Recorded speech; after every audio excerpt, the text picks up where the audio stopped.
Hello folks, Takamasak here, and welcome back to Let's Play Dragon Warrior 2!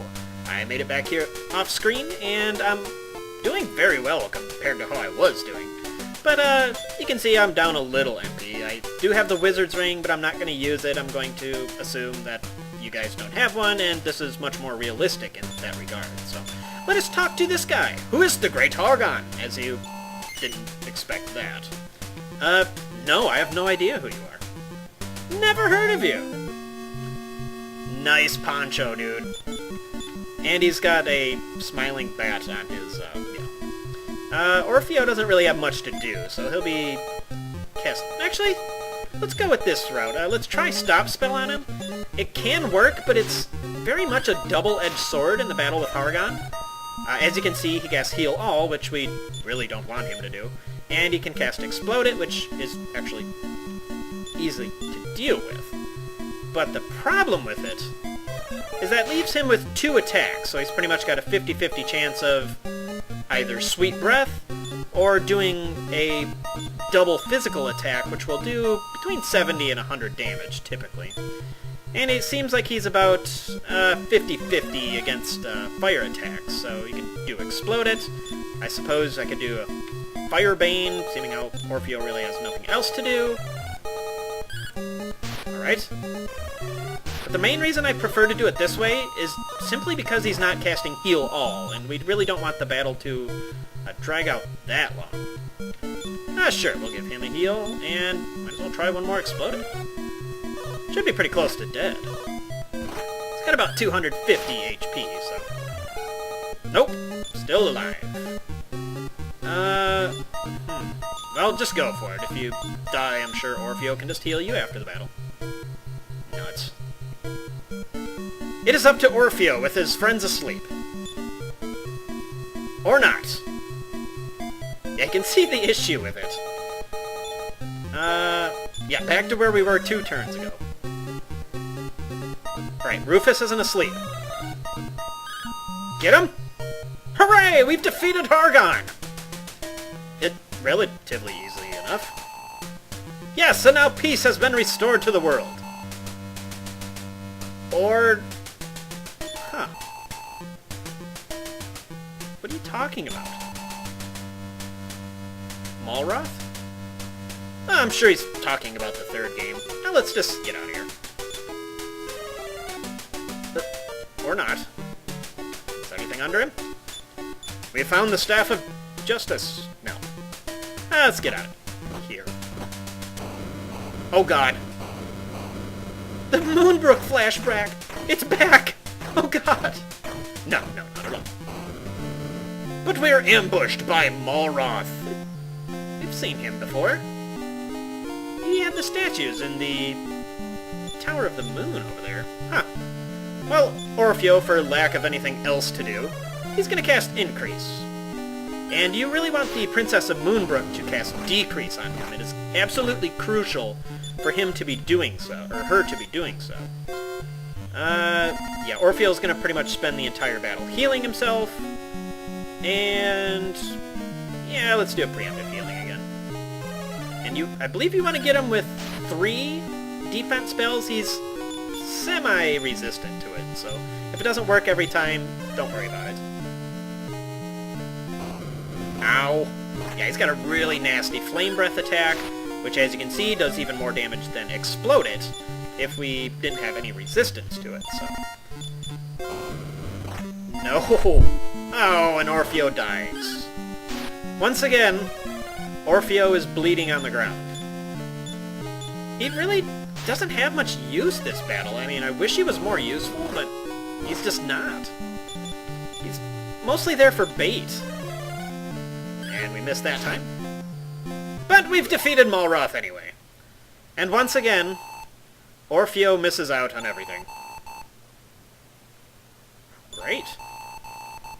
Oh, you've been watching from... Oh, Orfeo's back. Hooray! And let us wander back with no battles. Orfeo did not get to see, and he does not believe anything that is happening. Poor fella. He's really not having a good week. This is an alternate path we could have taken. It seems like it's a little shorter, but it's through the higher terrains, but I guess they're both barely that way. Either way you would have taken will get you there. And just showing off the Dragon's Potion real quick, what happens? Yeah, it's pretty much just like the King, and you can just save it wherever you like. Yeah. You watch over your descendants. Huh, I wonder if it's like Airdrip talking from the past or something. But yeah, if you were to reload the game, it would put you back in your last save spot, so it'll put me back at the shrine. It's not like I can save it just before the Battle of Hargon and reload there or something. Hooray! And the cool thing about it is, I believe it's infinite use, so even if I were to use it and come back to the game, I would still have it, so it's pretty helpful. But, yeah. He wasn't too bad. I could do without his flame-breathing sidekick, but... Hey, no problem.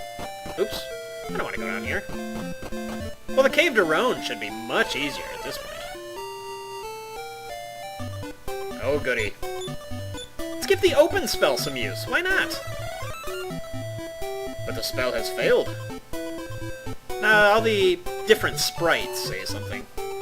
So if I were to talk to this guy, he would have said the same thing as the first guy in the shrine.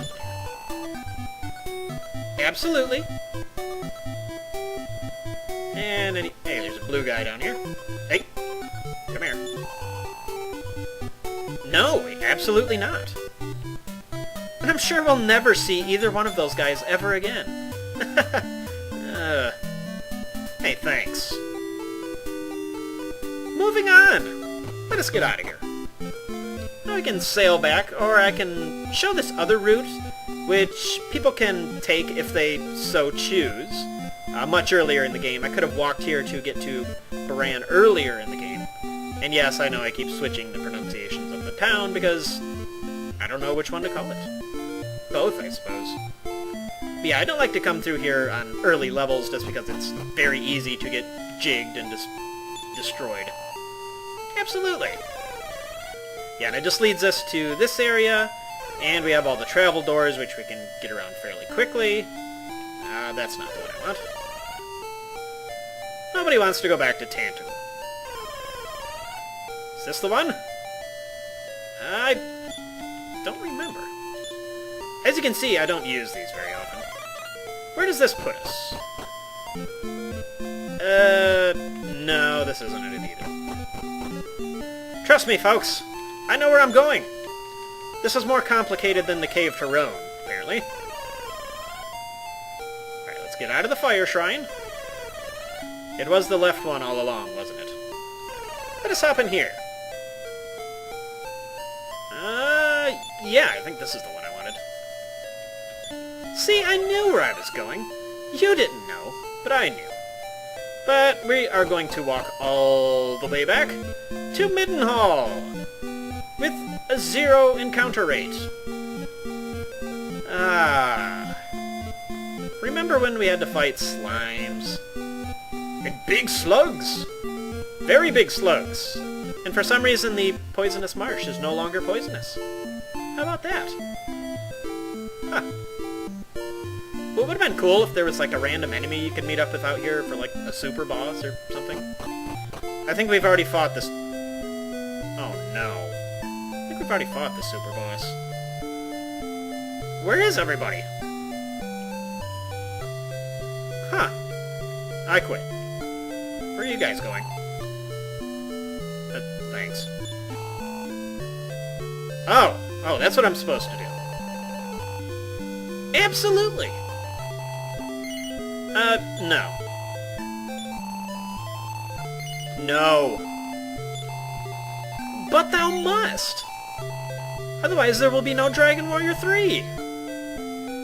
No, not him. Yeah, she was way more effective. Hooray! Yeah! Trumpets? Hip hip! Hooray! Trumpets? What? Absolutely. You're not even gonna bust out the trumpets! They did for the first hero! Well, that's just whack. yes, folks, that was it. We have saved the world from the evil dragon monsters once again. And I'm sure, like I said before, we'll never see them again. Oh, God. I like how they did that, though. They put a boss after the boss. I mean, you probably might expect it after what he says, but if you're just playing through the first time and you get up here with relatively low MP, and you were able to defeat him, you'd kind of be pissed off that there was actually more and something harder to deal with. Not so fun, but the thing about Dragon Warrior 2, which actually turns a lot of people off from it, is just its overall difficulty, but it's not really something I mind. I mean, when I was younger playing through this, yeah, it was really obnoxious, but now that I've gotten to play through it quite a bit, it's actually grown on me. It's not nearly as bad as it used to be. The only thing I really didn't like is the goofy agility system. It seems like anything at any time can go first, like even slimes. If we were roaming around the world map, happened to get a slime, even at level 30, it could go first. So, yeah, just goofy stuff like that I didn't really care for, but you know what? It's the second game in the series. I'm not gonna kill it that much. And to be fair, the last boss was freaking hard. Ugh. Well, whatever. I actually enjoyed the challenge overall, so... There's not really much to say about the sound in the game. It's pretty much identical to the first game. I love all the features they added. You know, more party members, more spells to deal with. They introduced a lot of status effects. So the game really got a lot of its party and spells launched from here, so that's definitely something positive to look forward to in the future games for us there. And you heard me kind of complaining about Orfeo there in the beginning. As you can see, late game, he's pretty much just a punching bag. He was just getting slapped around there. I think he got killed in the Zarlark's battle, right? And he got destroyed again by the Malroth. Yeah, that's pretty much all he does in the late game. If they would have given him heal all, he probably would have been a little more effective, but he's just, I don't know, I want to say overly balanced, but he doesn't have a good physical attack late game. He doesn't have any hard-hitting spells. He doesn't have any good healing spells, really. So, yeah, that's just my only problem with Orfeo. I mean, he's absolutely mandatory to have around with his revive spell, but... Yeah, and let's see, the music, I really like what they did with the sound in the towns there. It's actually one of my favorite Dragon Warrior town songs. I don't know why, I think it's just a little goofier, but... Well, there you have it, folks. We have played all the way through Dragon Warrior 2, and we will see you later, perhaps for some Dragon Warrior 3. So, thank you for watching Let's Play Dragon Warrior 2. This is Takamasak, and I'll see you later.